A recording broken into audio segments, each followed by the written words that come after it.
My real horror story. This happened to me long ago, but I can still recall that day as clear as day.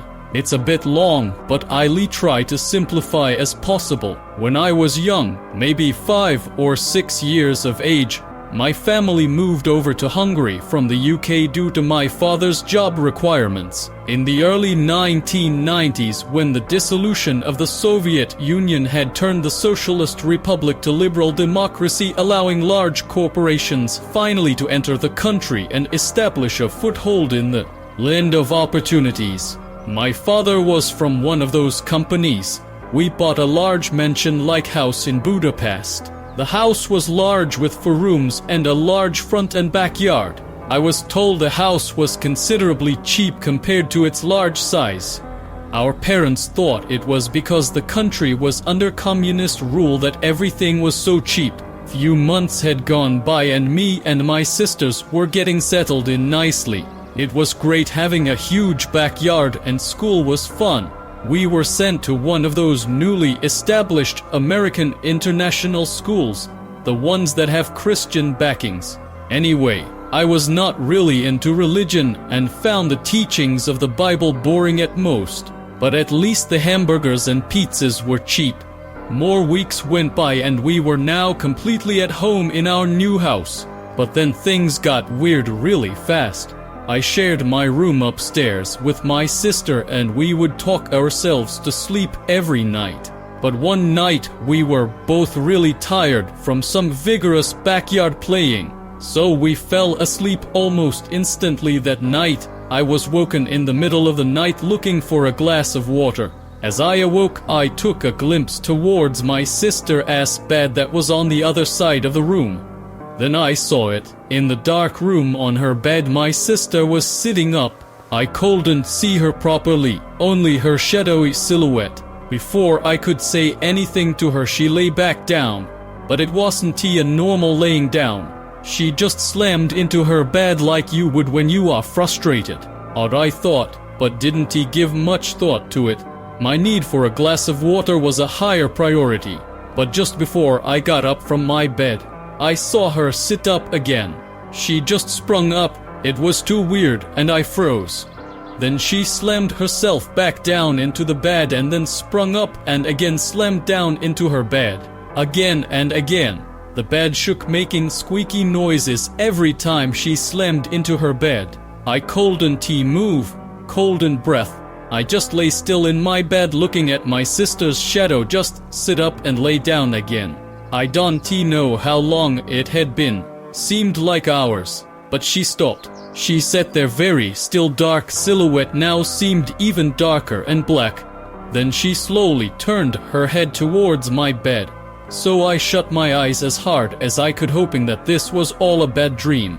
Moments pass and I muster the strength to open my eyes. I looked towards to my sister's bed and was met with a dark blacked out face fully turned towards me. Panic started to set in. My heart pounding mad and I wanted to scream, but my mouth was frozen shut by fear. Cold sweat built up and silence filled the room. Fear was overwhelming and I couldn't stand it. I had to do something because I thought I would suffocate at this rate. I don't know where I got the strength to do so, but I rushed out of my bed and ran towards her. I came up to my sister so fast, but the next minute I saw my sister laying down in her bed fast asleep, the dark shadow gone like mist. I frantically shook her awake. My sister woke up to my cries and shaking, confused and still half asleep. I told her what I saw and that we should probably make our way to our parents' room. But my sister left it off, saying it's not funny and she doesn't believe in supernatural stories. I had no choice but to go back to bed, as I wasn't about to let anything happen to my little sister. That night I couldn't sleep and watched my sister all through the night. Thankfully nothing happened through the rest of that night, but I couldn't shake off that eerie feeling that something was amiss. After that night, everything seemed out of place. The house that we were comfortable to run around in didn't look the same. There was something about it that gave me the creeps, and soon I was nagging my parents to move out. Of course, they just shrugged it off and said I watched too much science fiction and horror movies and they were getting to my head. Days pass and I was losing sight about the eerie feeling of the house. Life seemed to fall back into place and I almost forgot about that incident. But they were far from over. I woke up one morning from screams by my mother who just came out from her room that morning. She was looking at me. I was hanging from the side of the second floor staircase upside down like a bat. As soon as I came to my senses, my legs gave away and I would have fell headfirst if not for my father who had rushed out hearing my mother's screams. My father grabbed hold of my legs just as they were giving away. I was diagnosed of somnambulism or sleepwalking. The doctor said it was common in children and attributed them to sleeplessness and nightmares. My parents banned me from watching horror movies or any kind of contents that may fuel my nightmares. But after that day I kept on sleepwalking and every time would wake up hanging upside down from something. My parents were highly religious and became worried about it. Talk of exorcism and demonic possession were quickly brought up and I remember a priest visited us not long after. The priest first visited our room. He was in there for a good hour or so and cautioned us not to enter until he deemed it safe. When he came out there was an uneasy expression on his face. He started looking around and muttering something, maybe Latin, I wasn't sure. Then he eventually made his way downstairs again. Then he stopped and looked up. He was standing looking up at the ceiling with a face expression that chilled me. Something about his expression just said supernatural. The ceiling was located right beneath where our room was. He then motioned my parents over and spoke to them for some time. My parents' faces turned white and we all moved out and rented a hotel room that day. The next day my parents hired construction workers to tear down the ceiling located under our bedroom. They found a small trapdoor in the ceiling and when they opened it, they found a small bag of bones from some small animal, maybe chicken or something. But also inside the small compartment there was a small doll made of the same bones from the bag, hanging by a small thread upside down. Needless to say, my parents sold the house and we moved out immediately. We stayed in Hungary for another year and after that returned to the UK. My parents' religious belief and faith had tripled after that. As for me, I had strayed alien to Christianity.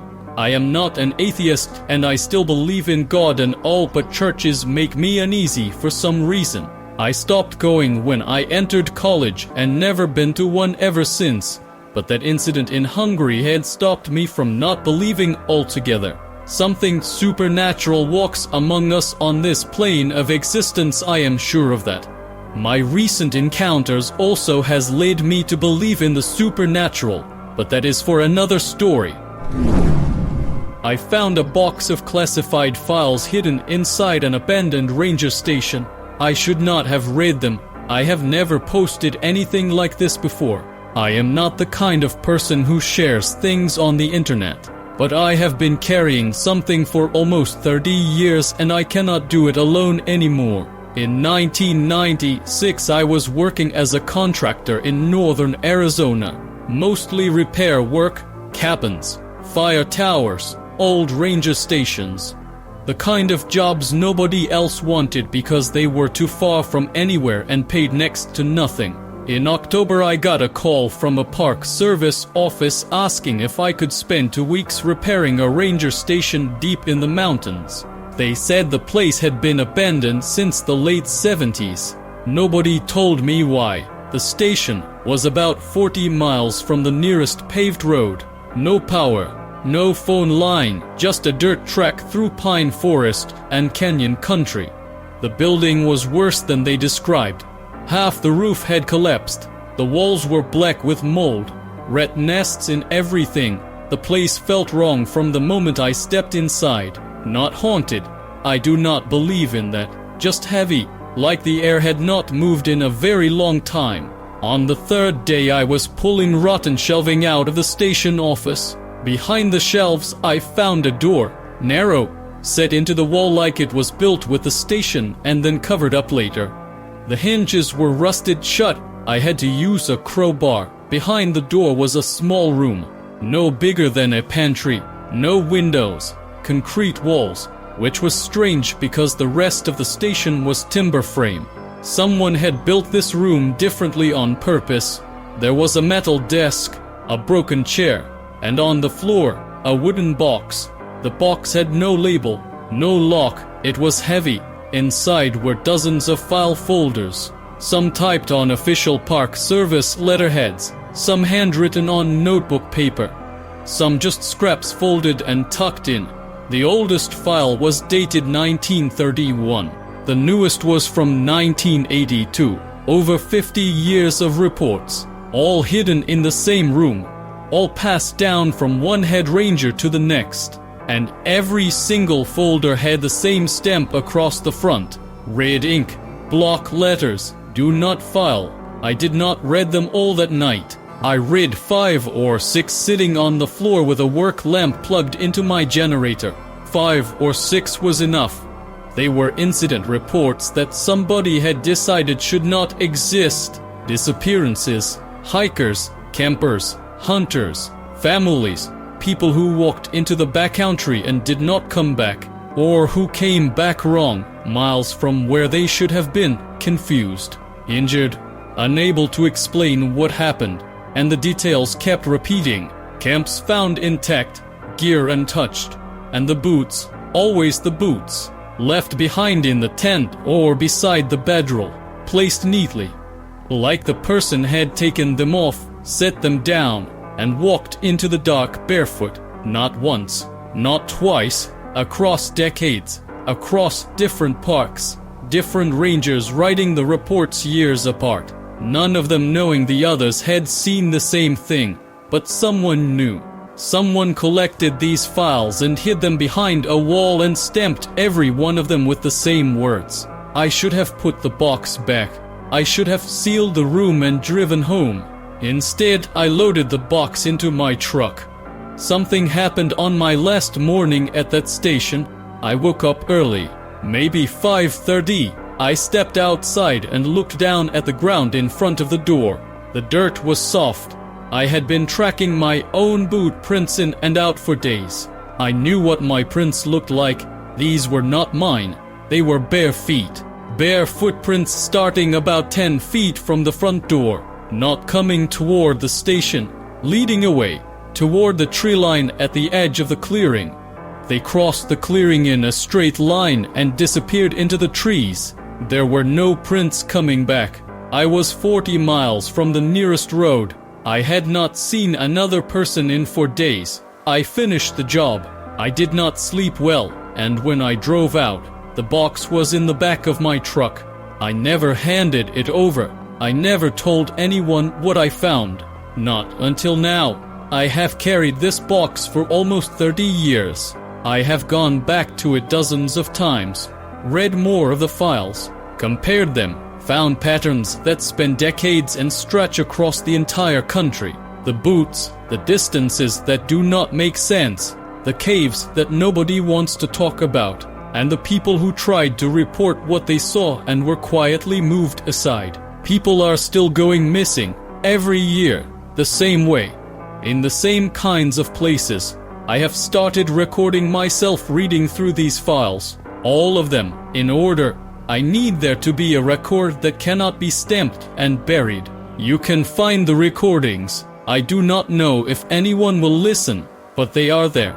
I will change the names, the locations, the dates. Some of the people in these files still have families, but the stories themselves stay, because somebody should know. These are the buried archives. When I was 16, I came home from school, walked inside and was surprised to not see my mom despite her car being in the driveway.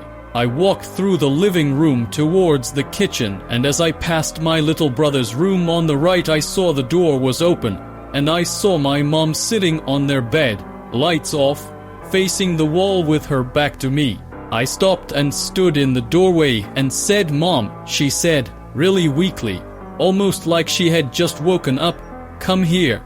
I need to talk to you. I said, is everything okay? And she replied, still looking at the wall and not moving, come here.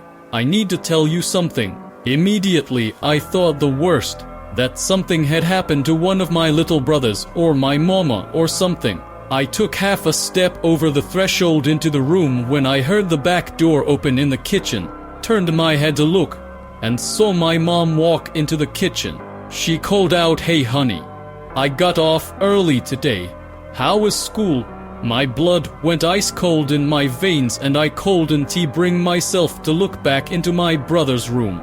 I just pivoted my body and walked right into the kitchen and never looked back. But the entire time I had that feeling that something was right there next to me. Our house was always crazy, haunted, and had a ton of activity.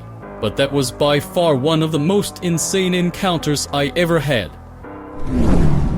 Similar to yours, also real, my son told me about the time he woke up, got dressed, and stepped into the hall to see me up ahead, walk into the study, then turn around and gesture for him to follow. He did so, wondering why I hadn't turned on the lights. As he neared the study, he detected movement to his right from the kitchen and turned to see me at the kitchen counter preparing breakfast. He said he felt as if the world had gone crazy. How was I in the kitchen if he had just seen me go in the study? Like you, he didn't dare look in that direction and instead bolted into the kitchen and wrapped himself around me, shaking.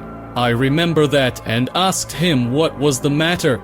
He was maybe 12, 13 at the time, and haltingly told me what he had seen. Not wanting him to be afraid, I set him down on one of the kitchen stools and strode into the study, angry that something had scared my child.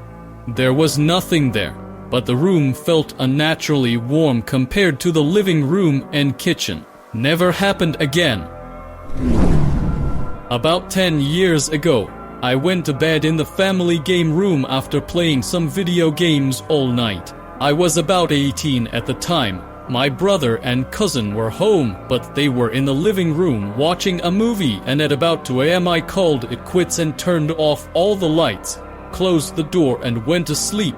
About an hour later, I woke up to the sound of stomping outside the door and I could see the shadow of someone standing outside the door. At this point, I am frozen. I have experienced sleep paralysis before. This felt like that, but more primal. The door opens and I see the silhouette of what looks like my brother walk in. I let my guard down because it was not a rare occurrence for one of us to start gaming so late during the summer. However, I still can't move and I watch with my eyes as the silhouette stays dark and moves behind me and the couch, out of my path. Now I am freaking out and I feel what seems like the coarse bristles of a man's goatee, chin on the back of my neck and intense breathing. I tell whatever it is to stop or chill out, thinking it is my brother messing with me. After about 20 seconds of me not being able to move while this is happening, I immediately throw an elbow behind me and turn around to see nothing and no one there. The door was still closed and my brother and cousin were asleep in the living room. I still have dreams about it. It felt so surreal but grounded at the same time. I was disgusted afterwards. When I was younger, around 12 or 13, I was walking around my hometown at night with a group of my cousins and we saw a huge black figure walking in a park playground about 2 blocks away from us. It had to have been like 15 or 20 feet tall. It was horrifying and it was just walking around the playground. It walked behind the tallest structure on the playground and completely disappeared. And that's when me and my cousins finally decided to run. Fast forward a few years and I'm at Yellowstone National Park, and in the corner of my eye I see the same tall figure, closer this time, running full speed between trees before passing behind a specific tree and disappearing again. Really weird, really creepy, right? Well, fast forward another couple of years and I'm parked in front of my house, looking at my phone because I don't feel like getting up and out of the car yet. And again, I see this figure run full speed between the 2 pillars. It just appeared behind the first pillar at a full sprint, and after going behind the second pillar it disappeared.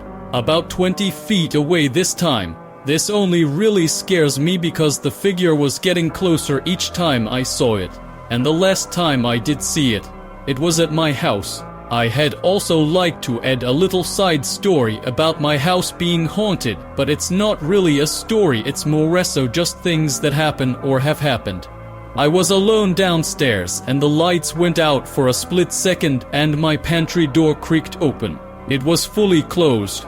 Hearing footsteps going up the stairs and approaching bedroom doors. Multiple family members hear this. My 2-year-old niece looked out of my sister's bedroom window into our empty front yard and said it's a skeleton. TV, gaming consoles turning on when they haven't been touched by any of us in multiple days. My bed moved while I was on it. Something grabbed my friend's leg while we were sitting on the couch downstairs watching a movie.